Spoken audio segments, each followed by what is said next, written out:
Coisas que todo ansioso faz e talvez você nem tenha consciência que esteja fazendo, mas se for ansioso, está fazendo. E que é um perigo, é um perigo para a sua saúde mental e emocional. Eu sou a Thalita Camargo, psicóloga clínica, terapeuta cognitivo-comportamental, e no vídeo de hoje eu vou te revelar aqui, trazendo um pouquinho dos bastidores da terapia, como que um ansioso funciona na sua própria mente e do quanto isso pode ser extremamente arriscado a longo prazo para a nossa saúde mental. A primeira coisa que eu quero te explicar é que há um certo tempo a gente tem percebido o quanto que existe uma comorbidade, isso quer dizer, uma combinação de pessoas que têm ansiedade com depressão e vice-versa. Por quê? Porque as duas são praticamente primas ali, né?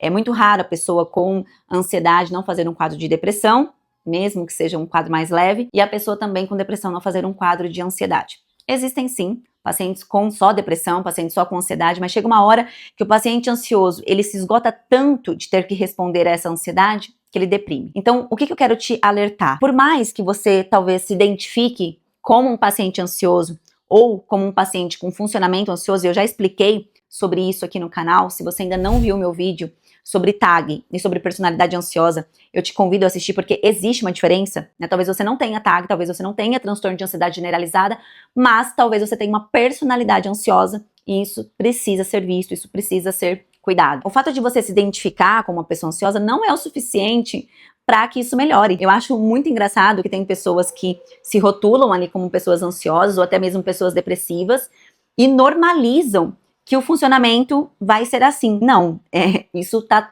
completamente disfuncional.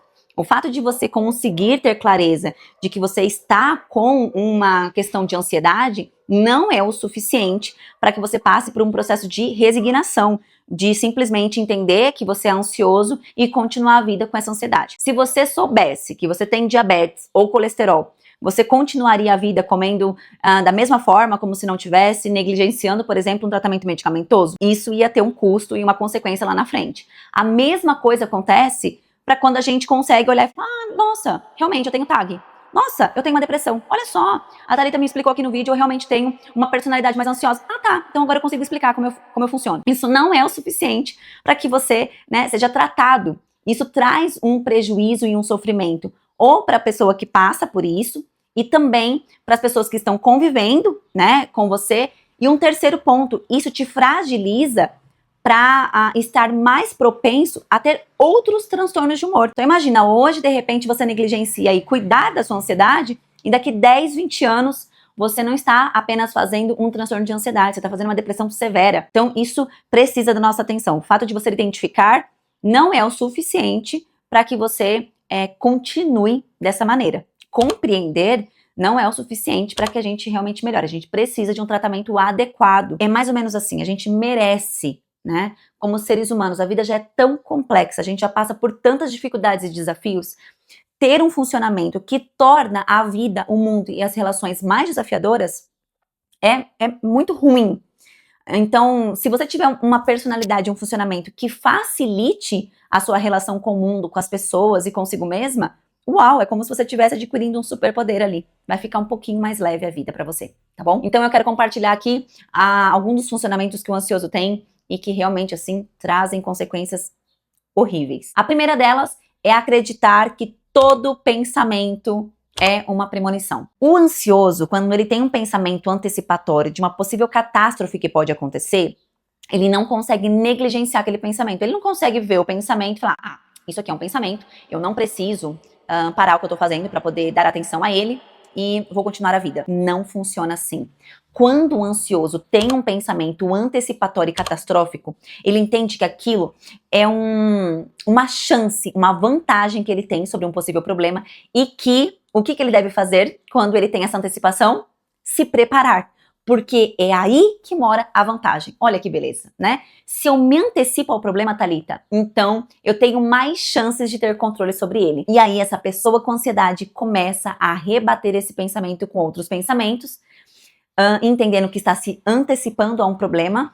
Então, ela resolve esse problema de uma maneira A, aí a mente dela propõe um outro problema, ela também vai lá e resolve, e aí ela passa um certo tempo, usa uma certa energia mental para poder solucionar essa equação, e aí então ela se sente minimamente aliviada porque ela conseguiu se antecipar a um possível problema. O que essa pessoa precisa entender, e em terapia a gente faz um esforço para que isso aconteça, é que essa energia que ela dispôs, é que esse tempo que ela desprendeu, é que essa capacidade de ficar respondendo esse pensamento não necessariamente fez com que ela de fato se antecipasse. Por quê? Primeiro, a gente nunca sabe como uma coisa de fato vai acontecer, por mais que esse pensamento pareça verdadeiro. Segundo, quem disse que você precisa se antecipar tanto para poder solucionar coisas? Segunda coisa, então, que acontece com o ansioso.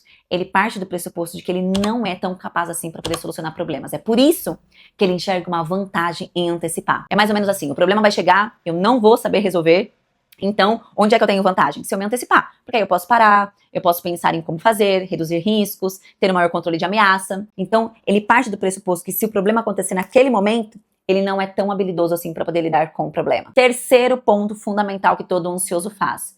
Ele faz uma fusão com os próprios pensamentos. Vamos imaginar que o ansioso quer ir a uma festa, mas ele está com receio de ficar com ansiedade nesse lugar mais público.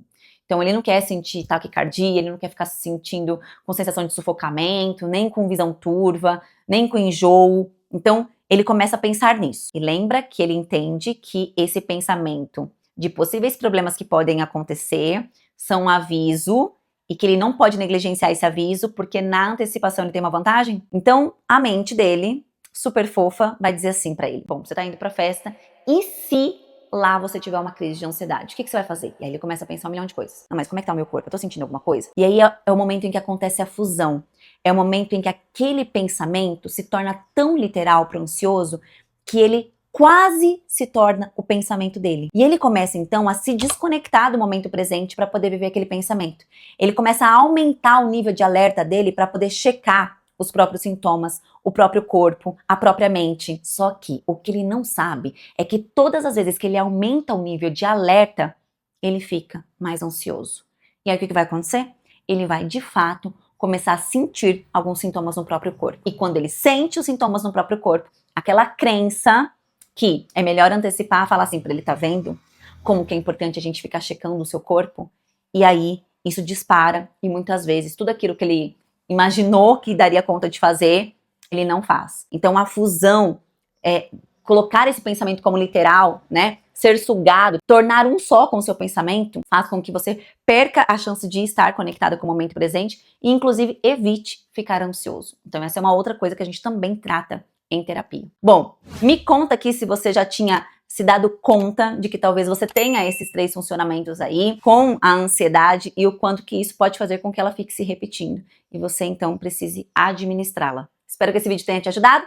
A gente se vê numa próxima vez. Tchau!